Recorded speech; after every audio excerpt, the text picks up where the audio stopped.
penyajian data dengan diagram yang selanjutnya yaitu menyajikan data dengan diagram lingkaran.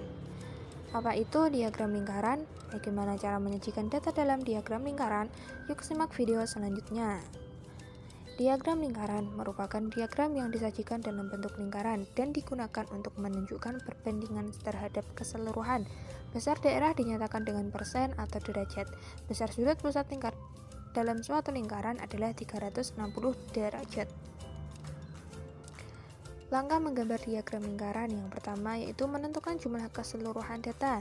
Yang kedua, menentukan sudut pusat untuk setiap data. Sudut pusat suatu kelompok data ditentukan sebagai berikut. Banyak anggota kelompok dibagi jumlah banyak data dikali 360 derajat.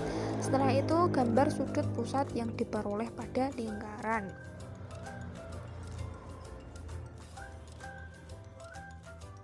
Selanjutnya kita langsung ke contoh soal.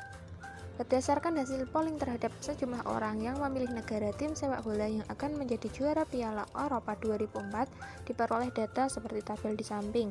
Sajikan data tersebut dalam bentuk diagram lingkaran. Nah, sudah diberikan data berupa tabel yang berisi negara dan banyaknya pemilih tiap negara.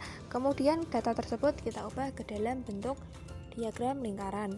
Bagaimana caranya? Cara yang pertama yaitu kita menghitung banyaknya pemilih. Nah, banyak pemilih tiap negara tadi dijumlahkan sehingga mendapatkan hasil 180 orang.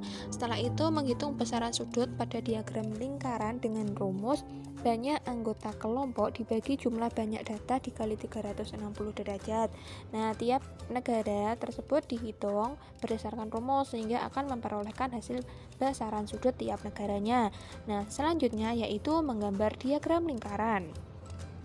Caranya, kita gambarkan lingkaran terlebih dahulu. Nah, setelah itu, lingkaran tersebut kita bagi ke dalam 5 bagian. Nah, kenapa 5 bagian? Karena ada 5 negara yang memilih data. Nah, setelah itu, kita tinggal bagi saja sesuai dengan besaran sudut. Pada Belanda mendapatkan 72 derajat, Inggris 90 derajat, dan seterusnya sampai dengan negara Perancis kita bagi sesuai dengan besaran sudut. Nah, begitu cara mudahnya ketika kita akan mengubah data ke dalam bentuk diagram lingkaran.